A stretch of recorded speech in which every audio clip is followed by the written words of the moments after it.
What's good, y'all? It's SpazzoReactz back with another vid. Today, we're reacting to the rapper who created their own language.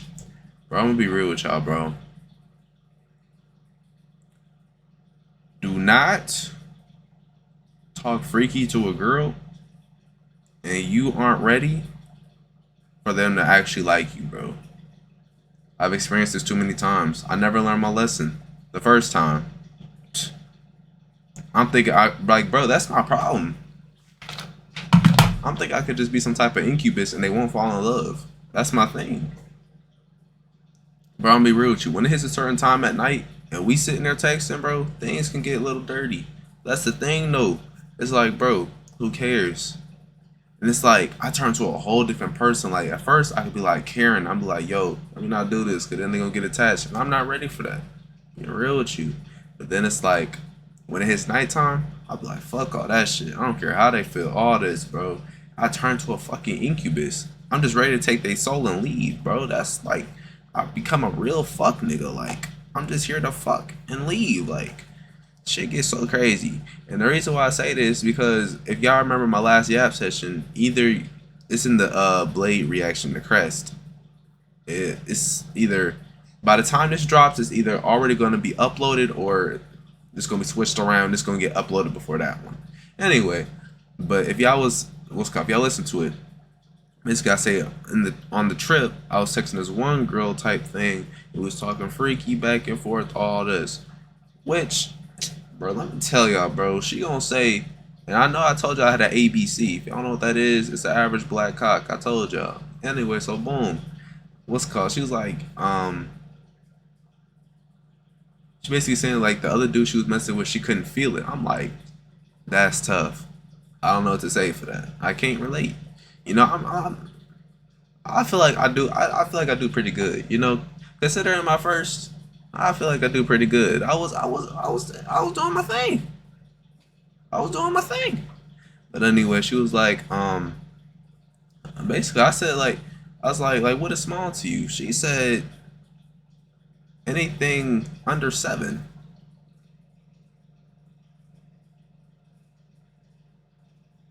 Anything under 7 inches is small to you.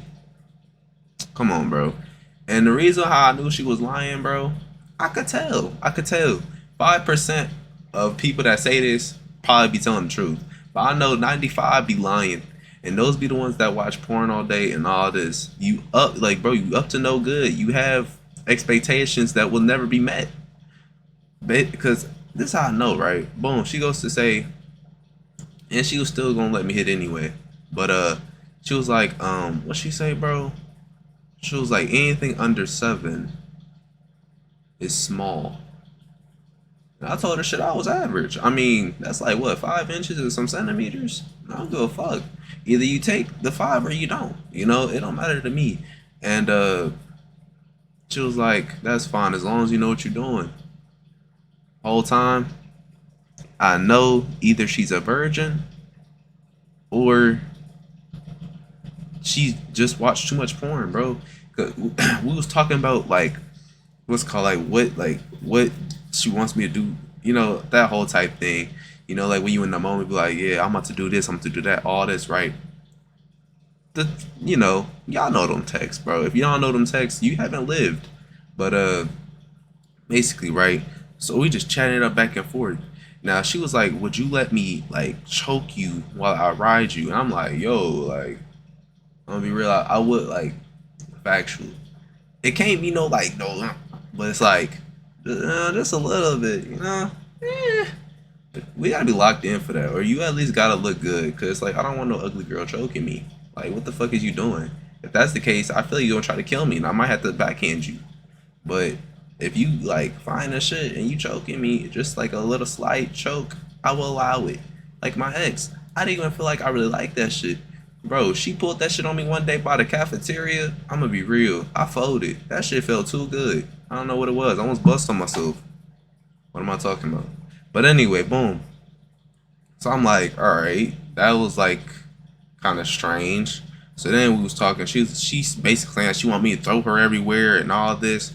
I'm like, and then she says, anything under 7 is small. So I'm like, all right, for sure. She watches porn. Like, it's obviously obvious. Like, she watches that shit, and she has fantasies. So it's like, for sure.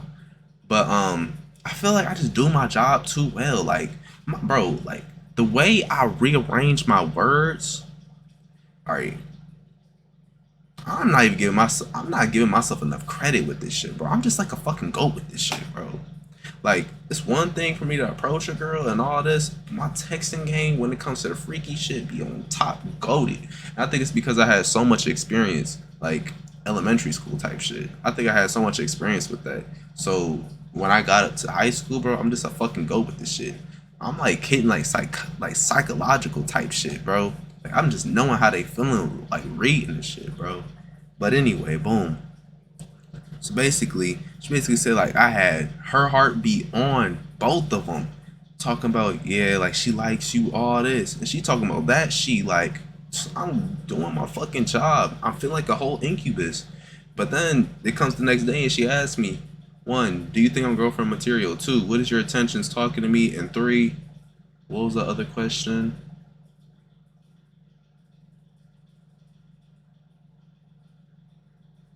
I forgot the other one. I'm gonna be real with you. But them 3 questions hit the fucking heart. I'm like, damn, what am I supposed to say to this shit? I'm not ready for no relationship, nor am I ready for a relationship with her. I'm just talking freaky. I'm being real with you. And yeah, I can't do it, bro. I can't. Now she's asking me, what's called, do you want to hop on the phone? No, I don't. It's like, I don't know, bro. I'm just trying to fuck. I don't know. And she knows how to cook, so it's like, it's kind of like both good things. Thing is though, she want me to do it while her parents is there, because her parents literally work at home. Bro, how the fuck am I supposed to pull that shit off? I'm not even finna go over there. That's like a death trap. Why would you have me fuck you while your parents is upstairs? Come on now.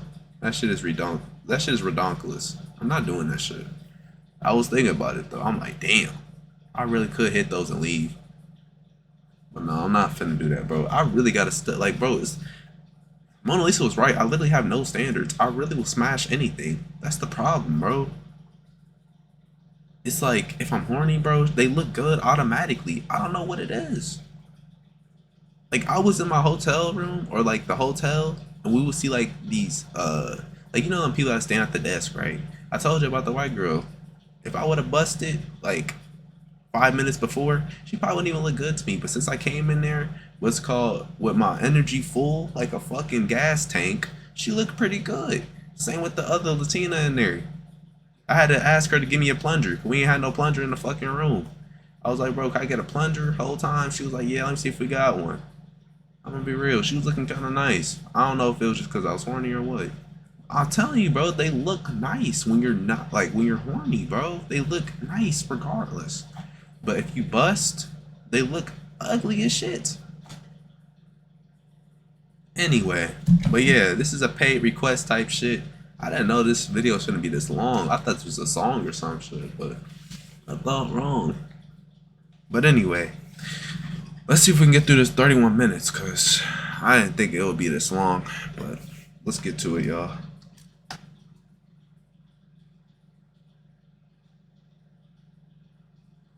This rapper made their own language. They made their own lore. They made their own world. This rapper deleted it all. This person is none other than Yabujin.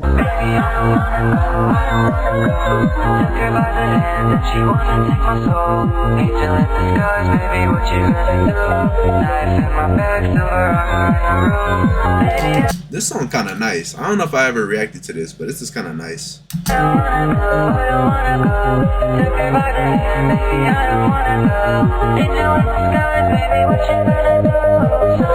Oh, forgot. I'm not done with the app session. So I forgot. But yeah, bro. Oh my god. Like I was saying though, the girls in Houston, bro, they fine as shit. Bro, I'm gonna be real with you. And it's like, it's not even the girls that like you would expect to see. Like, it just be like probably regular looking girls to y'all, but they look so fine. Man, bro, I tell you, I gotta move to Houston for the girls. I don't know. I have to. I will survive a hurricane for him. Bro, I was there in Houston, right? We go to this restaurant named Culture. Boom. Tell me why I'm there. We got this waitress. She fine as shit. I don't even know, like, the whole time I'm staring at her. I don't even know if she realized. I'm staring, bro. That's how you know they look good. Cause like, bro, if you catch yourself staring, you catch your own self staring, bro, they look good. I'm being real with you. They do look good, bro. She's serving up the food and shit. She bringing out the food. I'm like, W fucking customer service. Give me goosebumps. She asked me what I want to eat, bro. I'm starting to trip over my words. It's like, why do you look so good, bro? She got, I know her hair natural, bro. She had her natural hair. It was like in a big, whew. Man, I'd be ready to risk it all. They be looking too fine. What am I doing? It's like, even though I know I was nervous, cause even if we did live in like the same place, I still wouldn't have like approached her, cause like, bro, I'd be nervous as shit. But if I actually had enough courage to talk to her, it would be pointless, cause I don't even live there. We'll never see each other again. But it's like, damn, bro, it makes you think like, damn, you should have slid. Or like, bro, we went to this it's like not get together. It's like when all the black people just come together type shit, and they just enjoy music on like some lawn or thing, right? It was in the hood, but it just felt like so home. Like shit felt like home, bro. Boom. All the black people there, I'm seeing them, bro. I don't know how old they are, and I don't care, bro. I don't. They was fine as shit. What was I doing in my life? I'm seeing girls walk by, all this. I don't know how old they are, bro. They look grown as shit, and I'm not caring. They either look my age or grown, and I'm not caring, bro. I'm ready to hit, bro. I'm ready to ask for their number, all this. I'ma not see you again, but I have to. The whole time, I just end up staying there looking like a dingus and listen to the music. The whole time I did not want to listen to the music. It's just like something like, I don't know what it is. If I'm around my family, I'm not gonna approach a girl. I don't know what it is about it. I think it's because I don't want them to see me get rejected or something. I don't know. Or I feel like I'm not supposed to be hit, like, trying to talk to them or something. I don't know what it is. Girls be looking so fine, bro. I'm being real with you. Then I went to the library, bro. We went to the library because my mom had to, use the bathroom. Go to the library, bro. I'm looking at the fucking desk. Why is this fine ass black girl that was sitting there? I tell you, bro. Girls are so fine. I'd be ready to act up. Like, why the fuck is you looking so good? You come here to work looking good, bro. Who are you trying to impress? Obviously me, because you're doing it. You're doing your fucking thug thizzle. Man. Now I'm looking at the Latinas. The Latinas looking fine as shit. It's not the ones, it's like these are actual Latinas, not the ones that you be seeing on Insta with all the makeup that makes them look all the same. We talking about the actual Latinas here. Bro, they was fine as shit. Then I ended up going to this one restaurant. It's like Caribbean mixed with it's like Latin Caribbean type fusion type shit. I don't really know, but I'm sitting there, bro. We ordering our food. I'm seeing this black girl just keep looking at me, but it's like, bro, I really do want to approach you, but at the same time, it's like I'm gonna never see you again. I gotta go back to Houston, bro. Like, why are all the girls fine as shit? And then we end up visiting my mom's friend. She fine as shit too, even though she's from Omaha, I think, but she fine as shit too. Like, yeah, like my niggas know, bro. When your mom be having that fine ass friend, that's one of them. I swear, my mom be having the finest friends. Even my ex's mom. I remember when I first seen her in my mom's book, like her book of photos. I'm like, damn, who is she? She fine as shit. That ended up being my ex's mom. Crazy. My old godmom. Shit crazy, bro. I still think about her to this day. Not her mom, of course. I'm thinking about my ex, bro. Shit crazy. I be hoping like one day like her mom talks to her and be like, yeah, you should get back with him. I doubt that shit would ever happen. What am I doing? Let's get back to the bed, bro, before I start getting emotional. Oh,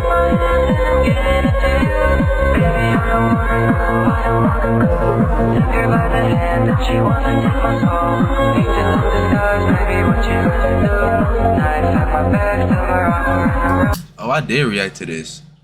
Yeah, I did react to this. Bro, I ain't never. This reminds me, them Arabs, bro. Bro, I sold. Oh my god. My mom took us to this Indian temple in Houston, bro.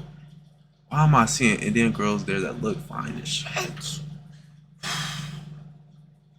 Bro, I almost became a Hindu right there, right then and there. I almost took off my shoes and went inside the temple. I don't know what I was doing, bro. I was about to change my whole belief. Cause why are you looking this good? Like, and there's so many Arabs there. Like, it's so crazy to me. Who would have ever expected them to be in Texas like this? Well, nah. I was gonna say like there was Arabs in Minnesota, but it just seemed like there was really like mostly Muslims. But these is real deal Arabs, bro. But I went into the mall. You just seeing all. Well, I'm gonna say 8s. They was not no 10s for real, but there was some of them was up there.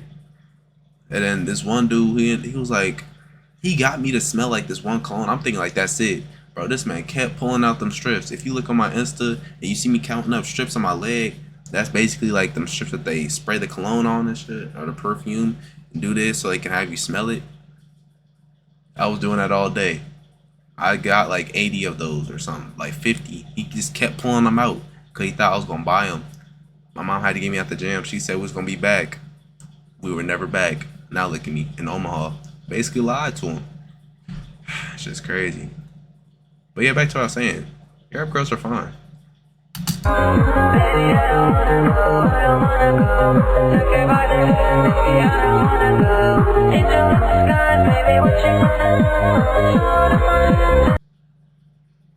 Of course, an ad.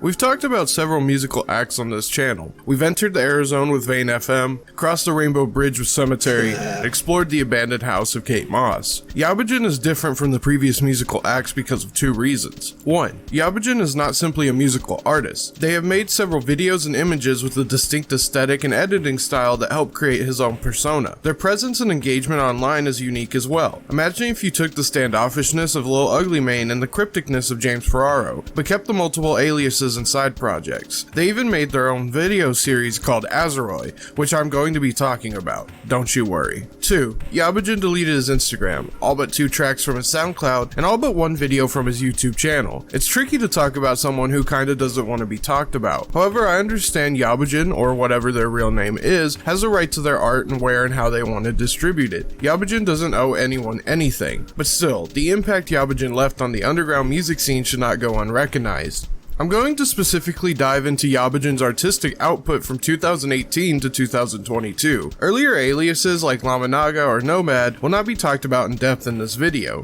but in the description I've included some links to some archive playlists below as well as a link to a dating sim. I promise it'll all make sense later on. Without further ado, this is Yabajan. November 22nd, 2018. The first video in the Azeroy series was uploaded. The title of this episode is Ways of the Surgeon. First and foremost, you should know that the Azeroy series is performed in Yabajan's own constructed language called Azroyska. Some fans on r/Yabajan and a fan Discord were able to decipher what some characters and words mean. Thankfully, Yabajan was courteous enough to have the video subtitled in English. In the first episode, we follow 2 characters, one in white text and another in red text. Red text's voice is distorted and demonic sounding, while white text talks normally. White text has a key to the gates of Azeroy. What is Azeroy? Azeroi is described as a place where everyone is happy and there's no broken bones. Later on in the video, White Text tries to create life by spraying a stump, but then White Text bleeds. What White Text created couldn't survive. Red Text calls what White Text created an abomination and scolds White Text. White Text decides to take the abomination's soul to Azeroi.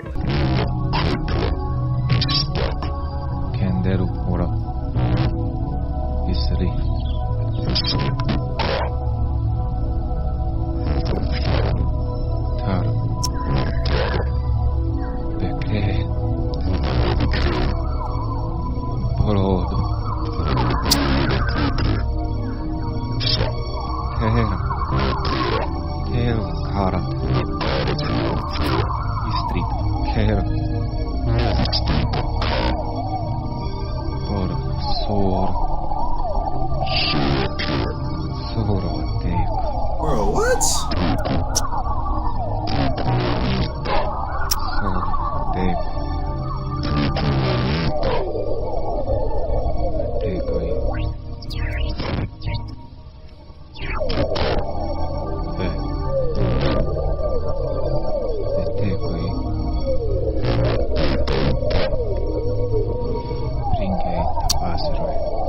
The video aesthetically features a lot of overlay edits and GIFs. White Text's eyes are also shown, which sets the tone and vibe of what is called a netcore video, which is an aesthetic of Windows XP era 2000s internet. Even the pixel quality of the video is maxed at 480p. This would be the only Azeroi episode until we start off 2019 with Azeroi 2. This episode starts with White Text ashamed of what has happened in episode 1 and their inability to create life. White Text mentions that they were given one more chance to create something. This one follows White Text, who is on a train to Viraga El Yora to go to some bass-boosted outdoor rave. On the train, we follow White Text as he has a flashback to 3 years ago. In this flashback, we learn White Text's name, Geheda. Geheda in the flashback is talking to their friend Velier. Velier and Geheda's conversation is vague. Even Velier's subtitles are hard to make out due to the video's low quality.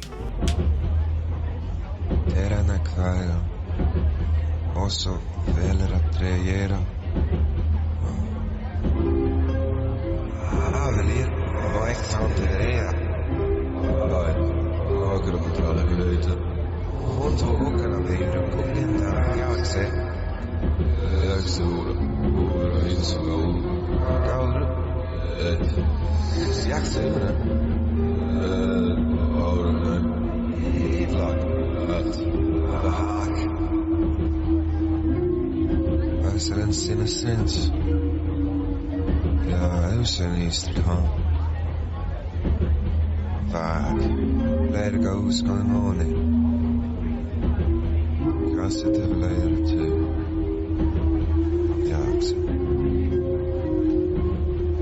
May 3rd, 2019, Episode 3 is uploaded. This one marks a noticeable change in the series. 1 and 2's highest quality was 480p. Episode 3 and onwards is 240p. We follow Geheda making video calls with 4 unnamed individuals, whom I'm going to call Mr. W, Mr. X, Mr. Y, and Mr. Z. Mr. W warns Geheda to beware of something unspecific. Mr. X answers and gives Geheda a code for Mr. Y. Geheda calls Mr. Y and asks Mr. Y about the bird. Mr. Y says to Geheda that foolish beings die sooner or later. After that, Mr. Z calls Geheda and warns them that they will be getting their system cleaned. Geheda says they're going to be...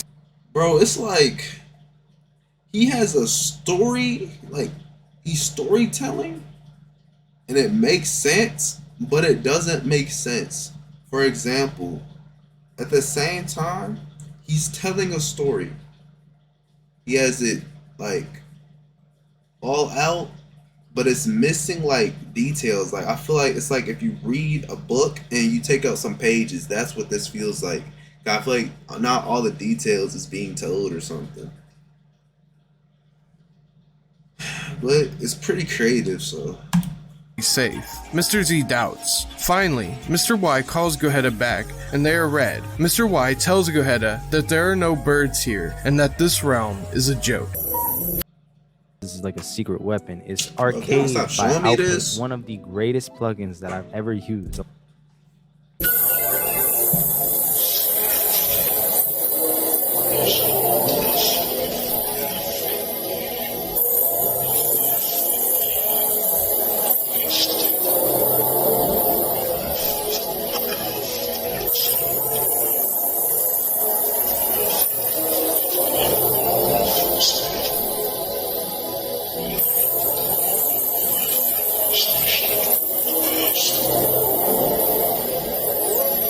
I think what happens at the end of the video is Guheta gets brainwashed. This is because of two videos, one on Yabajin's YouTube channel, and one formerly unlisted video that led to a SoundCloud account. The first video is a 1 minute and 21 second video titled in both Lithuanian and Thai. Why? Because of the two videos. The Lithuanian stands for shampoo, and the Thai stands for a friend named. The name Talenditis85 is shown. Talenditis stands for Thai 85. This video features several edits of people and gifs washing their hair. I feel this shampooing is what the clinic is known for, which is why in Azeroi, Mr. Z warns Guheta that their system will be cleaned. This leads to the SoundCloud Ligonis85, which translates to Patient 85 in Lithuanian. I think Patient 85 is Thai 85 or a brainwashed Guheta. The photos on the SoundCloud are photos of a real Thai citizen named Pha Chak Chai Konkao, a young person with severe eye cancer. The description is possibly taken from a Thai article. I think the photos of Konkao are more of a red herring or a way to keep the SoundCloud hidden.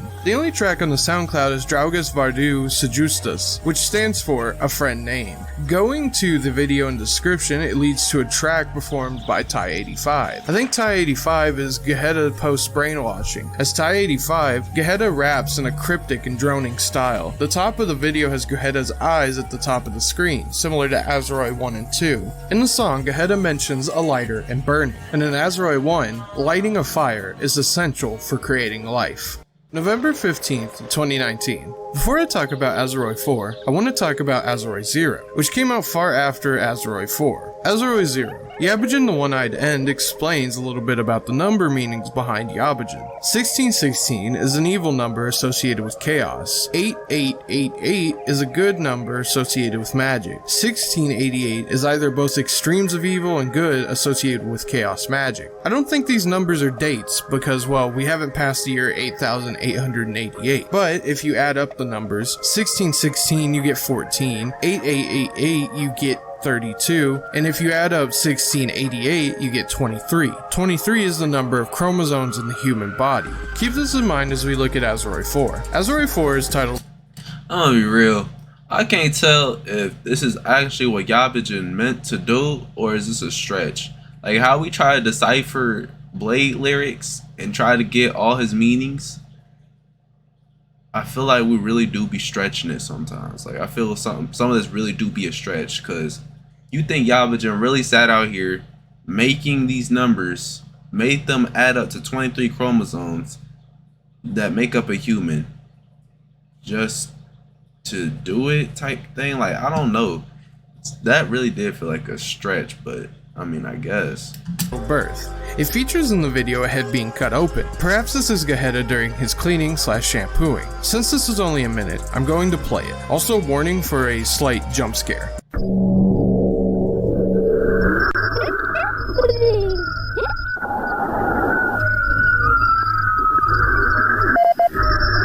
Vetere od modra, hatsevera lir vatske, gekla berber, berzo kare, betreka ka tsuigo, basilik vetre, kazero fora noje belfiedra, latseguki dora banai, ohailik peristat. Peristat zuima pure. Duiga manfretta. Et ogrova bigu. Jurdelik manja gego. Jurdelik. Bro.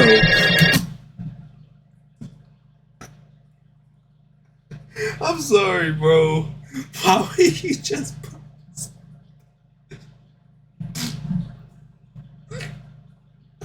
That's messed up, bro. Why would you just put this randomly at the end?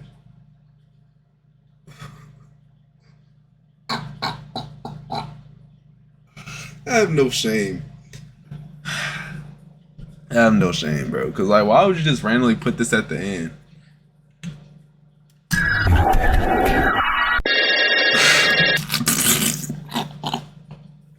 And the music makes it no better. Why would you put that weird gaming instrumental in the back?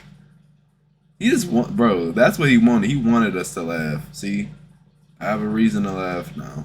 Cause like, why would you do that?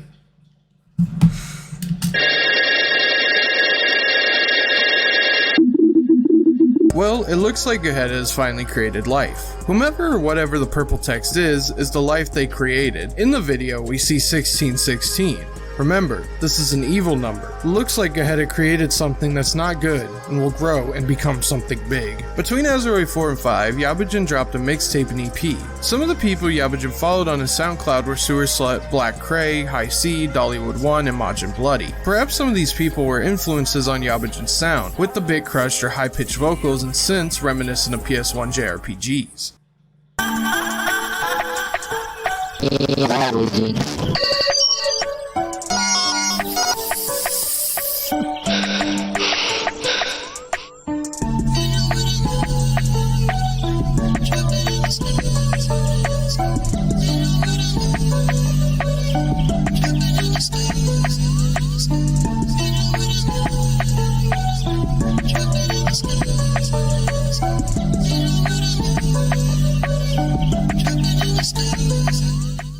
We will first be taking a look at Flash Desire. This is an 8-track mixtape capping at around 17 minutes. There are 3 big intextual references on this mixtape, one being the Love Hina dating sim RPG developed by Anthony Harrell and Robert Harrell. This is referenced in track 2, Drugs in Her Room. The track is a short drum and bass track. Lyrics describe a moment in the Love Hina dating sim fan game where a player can take drugs in Madako Aoyama's room. Also, Madako is on the album cover too. The second reference is North Korea, with references to Kim Jong-un and the Republic throughout. He even has a tattoo of the North Korean flag on his chest. I feel his references to North Korea are similar to West Side Gun and his references to Hitler.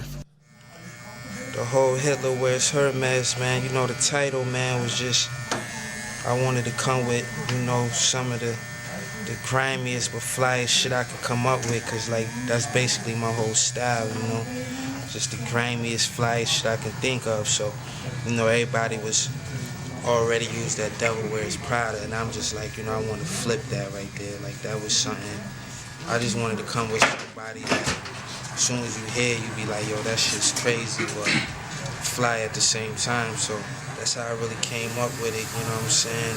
The third and final big reference is Karchia, the World of Fate. This is a tactical strategy RPG PS1 game made in 1998 by Atlas. The 7th track, Rebus, is named after the land the game takes place in. The tracks I like are the first 5, and after that the last 3. North Korean Narcos, Rebus, and the title track are pretty mid, a little too atmospheric compared to the previous tracks. Now how does Flash Desire connect with Azeroi? Well, 2 big reasons. 1, the Angel with the Knife. The Angel with the Knife is Gaheta. People in the medical field are often called angels. For instance, Clara Barton, the founder of the Red Cross and Civil War nurse, was called the Angel of the Battlefield. And even Florence Nightingale, a nurse during the Crimea War and founder of modern medicine, was nicknamed the Angel of Crimea. Also a phrase associated with surgery is going under the knife. Surgeon with a knife, angel with a knife. The word angel is used 72 times in the whole mixtape. Second reference is the album cover itself, but we'll get to that soon.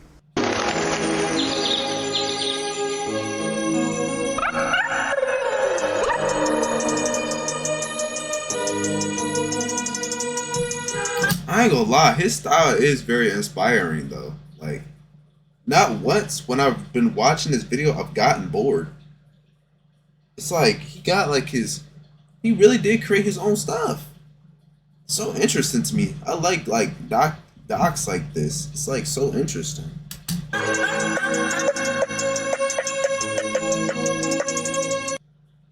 This is why I stopped shopping on Amazon, and you should too. Don't spend another dime on Amazon. Enough.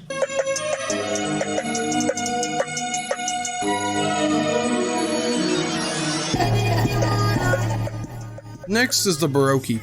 The title of this EP comes from a Sega Saturn game from 1999. The best I could describe the game as is a roguelike where the aesthetic is like Digital Devil Saga to the power of Garage: A Bad Dream Adventure plus Oddworld. The footage right now is the trailer for the PS1/Wii remakes. In the game, Baroque's a manifestation of people's madness and obsessions. The EP caps out at around 7 minutes. The title track and its accompanying music video are straight up gorgeous. The video is a mashup of netcore aesthetics with fading PS1 FMVs, juxtaposed with religious imagery of the Virgin Mary, crosses, and angels. The song contains a sample flip of a track from Shinkai Densetsu Umbermanoid, an obscure Japan-only Sega Saturn game based on an anime of the same name, with lyrics like, "Baby, if you wanna, you can live forever. I ain't here to say, yeah, angel with no feathers." It just gives a very distinct feeling and vibe, both ethereal and human, vapid and profound, if that makes sense. With the third track, Fetus, it sounds like it's being played in a womb. There's sounds of babies' cries, and you can make out some words and lyrics from Yabujin in the song.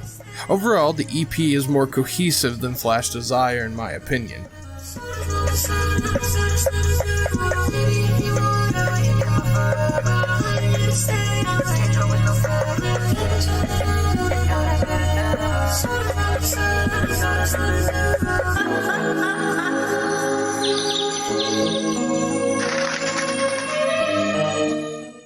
June 5th, 2019, the 5th episode of Azeroi drops, this one called Virtual Birds. We see a brainwashed Gaheta as Tai-85, now talking to an unknown character whose text is in green. Tai-85 asks the green text if birds look at people's faces. Tai-85 mentions a body of water that they saw that looked so cold and they could barely keep their mouth closed while looking at it. Tai-85 then starts to have memories of the events of Azeroi 1. If you remember, that is where Gaheta mentions that his realm is cold and ideal to ice skate. What Tai-85 saw was a frozen lake. Tai-85 mentions that the frozen lake was calling his name. Also, we have an appearance or a memory or transmission from Red Text from episode 1 of the series. Red Text mocks Tai-85 that their child misses them, referencing the abomination that Gaheta created in episode 1.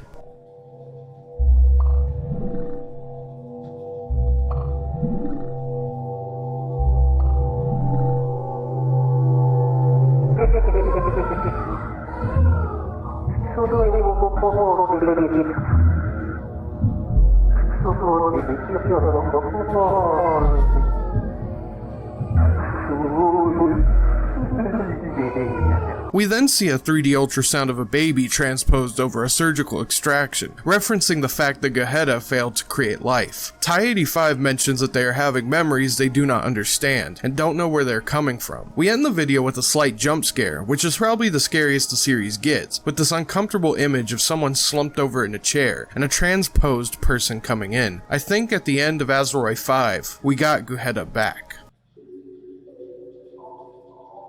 Bro, how is this dude deciphering all of this though? Like, he must really have to do some research, because ain't no way I'm gonna sit here, go through all his dialogue, understand all of these words, all of these numbers that he's making up, and give these people a storyline of what Yabujin is talking about. There's no way.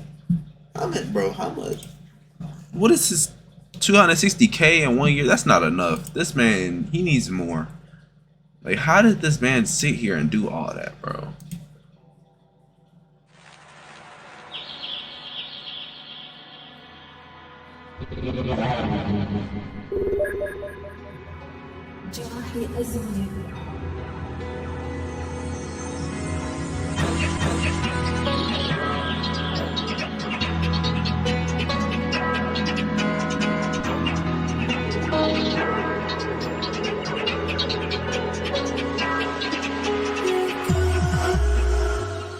Swords is the final EP by Yabujin released on November 15, 2020 and is so far the last full Yabujin release since his departure from the internet. The EP is over 10 minutes and features 4 songs: Morph, Dear Gatekeeper, In Fantasy I Trust, and Tower of Our Serenity. Guts makes sense thematically to reference here for both the EP and tying it back to the Azeroi series. To sum this up, I would like to point to a mini essay about Guts written by Samusu Hirasawa for the Sword of Berserk Guts' Rage Dreamcast game booklet, translated by the owner founder of Hirapedia, a Twitter and wiki dedicated to the work and life of Hirasawa. Within Guts, good and evil and light and dark exist in a disorganized and undifferentiated manner. At the same time, Guts lives in deviation, which is the opposite of undifferentiated. This paradox makes it harder to see who Guts truly is. For humans who have deviated, there is a hidden unhappiness due to differentiating from the right path. However, if someone who does not fit into the specific ruler is called a deviation, who decides that those who are not deviations are the right path? What's good, y'all? I'm back. Bro, did you know that girl? I didn't even tell y'all. But basically, as I be saying, bro. Not as I be saying, what am I talking about? It takes me a while to finally get to the point. But anyway, basically, I told y'all what I be doing. Y'all probably see me in everybody comments, bro. I'll be in the comments just either saying some random shit or spamming fire emojis under girls' comments, all this. And then they highlights. Some of them do be looking fine. If they hit me up, I'm responding. But anyway, I do it to this one girl, bro. She goes off. Well, not goes off, but it's like, all right, we got like different reactions. Now I do it for some girls, they don't respond. I do it for some other girls, they like give me like a few likes back on like some of my posts. Then I do it for some other girls, and they got a boyfriend. They be like, did you see my boyfriend in the highlight? Which I don't care.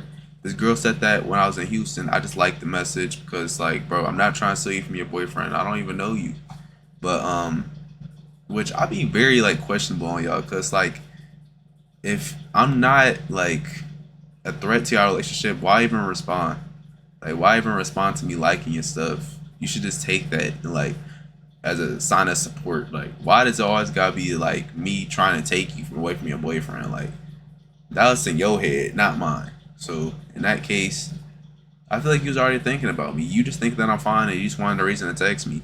That's what it is. Cause like if I was not a threat to our relationship, why even hit me up? Like, come on, let's be real here. But talking about, yeah, did you go through my highlight and see that I have a boyfriend? I don't care, bro. I'm not doing this to get you. I'm doing this for promotion. But anyway, I end up doing it to this one girl, bro. She goes on my account, likes everything, looks through my highlights, all this, liking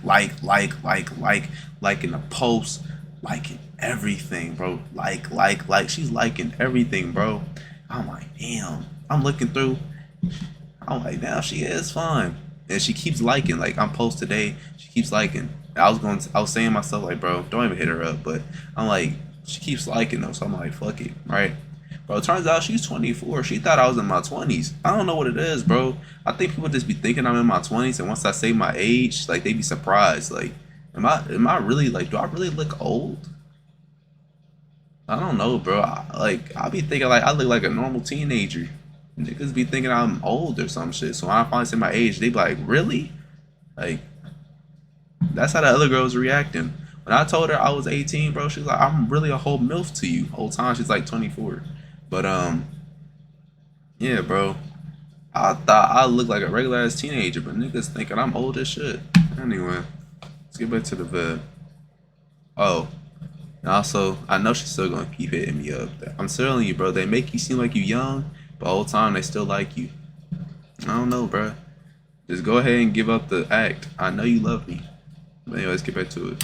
Deviations contain everything that is not the right path, and therefore is something more diverse. And the right path is, again, a poor deviation that differentiated from something that is more diverse. You can see the motif for the deviation and undifferentiated in Berserk within classical theater at ball or Japanese folklore. They are completely different from Western tales where the good and evil are clearly defined. That is, they are more like a merciful battle to bring those who have differentiated as darkness, such as phantoms and evil spirits, from the world defined in confusion back to the macrocosm of the world. The large sword that Guts carries is also the sword of mercy that cuts off and releases those who are defined as darkness and evil in a world of normalcy. When Guts swings his sword at the darkness that gathers around him, behind the act of disconnect, separation, and obliteration, there always seems to be a recursion. Someone who is not an American hero, someone someone who is not a hero that sacrifices oneself for values, ideals defined by something other. Someone who is not a messenger for normalcy, set to destroy deviations. An unlucky monster that exposed that normalcy is the deviation from something better, and goes in a pilgrimage to recur back to that something. That is Guts.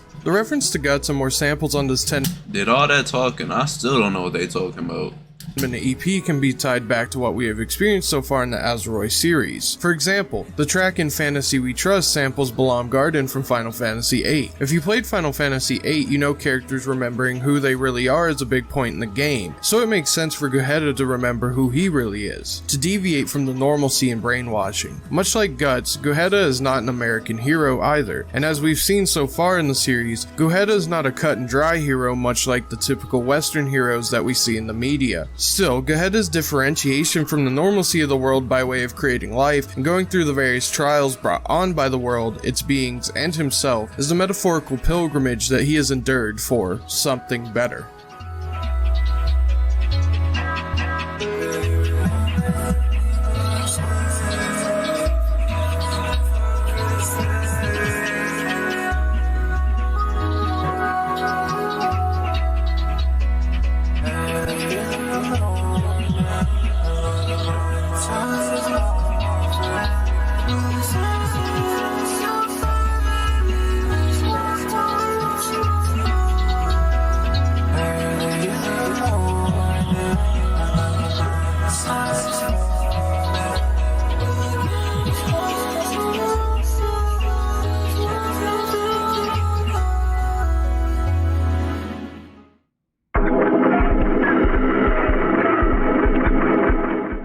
I want to take a moment to talk about Azroika. After the release of Swords, 2 videos dropped in 2020. One called Enter Sword Web DX and Enter Claw Web DX. I'm not going to go over the events of these videos because there's no voice acting and only text. I'm also not going to translate Yabujin's conlang because I think it isn't a complete language because of its purpose and construction. Conlangs require a lot of effort and understanding of linguistics and how to use rules to create something people can use. I would like to show a hypothesis I have of how I think Azroika was made using Awkwards. Awkwards is a word generating website creating words. However, this site doesn't create grammar, syntax, or morphology. You might be asking, but there are some words that look and sound similar to other words, like Santa Claudia kinda sounds like SoundCloud, or Berta sounds like bird. When I typed the same vowels and consonants found in Romantic languages into Awkward, the words were similar in structure and design to the words in Azroika. I think Yabujin got a list of randomly generated words from Awkward, assigned the generated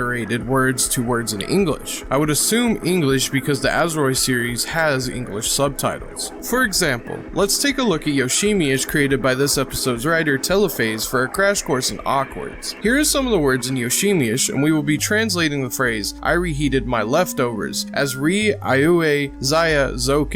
Yes, it's swapped words, but there are no known compound words, like Zoke is not Zo, which would be left, and K, which would be over. However, in order to make it appear to be a language, whenever I use the words I, reheat, my, or leftover, I would have to use the same words in Yoshimi-ish. Swap Yoshimi-ish for Azroika, and you got the same thing. Bro, what is he talking about? All I'm hearing is like Awkwards, and like he put it like inside of a generator and like all this, but it's like, bro, like, what are you talking about? I'm trying to figure it out. This man spent 31 minutes deciphering all of this. What a G. Because I definitely would not. Beusa modre. Eurota meini exa. Giekla erjag vel ranax. Giek adjet so kare. In Azeroi 6, we see Guheta writing letters to their mother. Guheta talks about not being alone under their skin. They talk about finally being able to create life. This life they have created is named Yate, which was purple text back in Azeroi 4. Now in the video, we can make the connection to Azeroi 1 that red text is mother. If we look at red text as a mother berating their child, Guheta, it makes more sense. Also, the only other character to refer to Guheta's creations as abominations is red text. At the end, we see that Guheta writes to their mother that they have surpassed them and warns them not to play with gods in purple text. purple text like Yate. Also, if you remember the covers of Flash's Iron Swords, the tan creature is Yate. Then, at 2 minutes and 45 seconds into the video, this happened.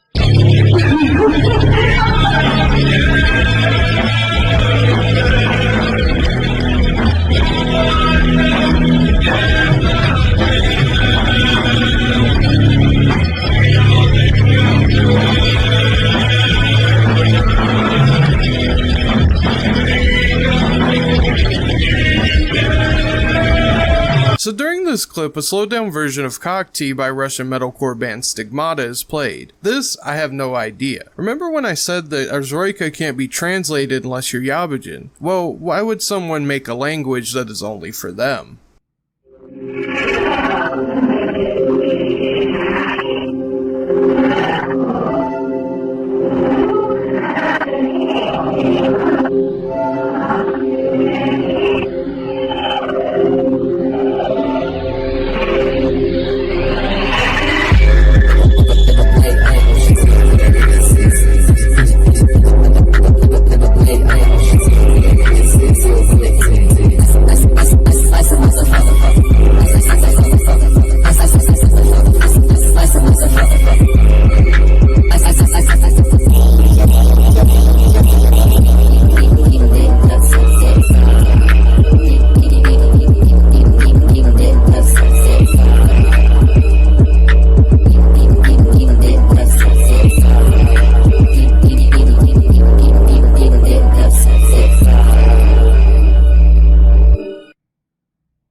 During the writing and process of this video, we believe that Yabujin's videography and discography is a hypersigil. A sigil itself is a symbol that can be created with a specific intention or means to achieve certain goals that has magical properties. Hypersigils, a term coined by comic book writer and author Grant Morrison, is an extended body of work, mainly art by means of literature, contemporary art, or in this case, music and videos. The point of a hypersigil is to create an extended piece of art and focusing on it so much that it manifests into revolving around your actual real life. For example, Grant Morrison's own hypersigil is a comic book he wrote and created called The Invisible, a comic published by the Vertigo imprint of DC Comics that follows a team within the Invisible College, a secret organization who fights against the physical and psychic oppression of a race of interdimensional alien gods who have already enslaved most of the Earth's population without humans even realizing it. Grant Morrison stated that while writing for The Invisibles, and as the series eventually continued on, Morrison's life became more like the plot of The Invisibles itself. Tying this back to Azaroi and Yabujin's discography, this is purely speculation, as we don't know and honestly don't need to know about Yabujin's life, so it is impossible to tell if this was all created as a hypersigil. But I can see where several plot points in the Azaroi series and themes within Yabujin's music feel more deeply personal than that of a typical artist's body of work, and the recurring themes of life, good and evil, light and dark, and even Yabujin's name translating from Japanese to adoptive father further drives home how Yabujin's body of work could be interpreted as a hypersigil. The last two Azaroi videos even serve as a callback to the whole series, with Azaroi 7 connecting back to the DJ Gairota Zhao alias, and Azaroi 8 calling back to all of Yabujin's projects, thus creating a massive hypersigil to promote creativity, life, and creation itself. Ever since I heard Yabujin's music for the first time, I've been deeply fascinated by everything about the project. The visuals, the soundscapes, the experimentation, and the unapologetic creativity of it all. However, while we were writing and researching for this video, I was not expecting the rabbit hole we would be led down creating this video. Yabujin is an artist truly unlike any other. Never in my time listening to music as a hobby would I ever think to find a project so deeply intriguing, with layers upon layers of depth and creativity spanning multiple websites, SoundCloud pages, and even forms of media. Yabujin makes art that I feel most have overlooked for what on the surface seems like a niche callback to early 2000s meme and internet culture, quickly unraveled into a story of failure, creation, life, good, evil, and creativity. I don't know if Yabujin will ever return, or will return under a different project name. However, the body of work that we are left with, while fractured and hard to piece together, is remarkably profound in a way no other artist could do. That being said, I hope you all enjoyed this video that we have brought you tonight. I would like to thank my good friend Telephase for writing the script and doing the research for this very video, as well as providing a couple of tracks you have heard here tonight. If you would like to support us, there will be links below where you can follow and support us on social media. This has been Yoshimi. and I'll see you all in Azoroy.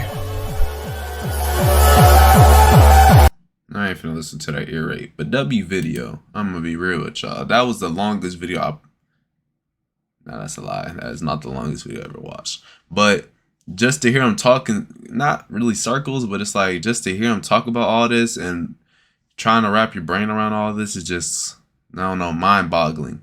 That's probably the first time I ever used that word, bro. Expanding my vocab. But anyway, y'all, that's the end of the vid. Make sure you like, subscribe, comment, share. And with that further ado, peace, y'all.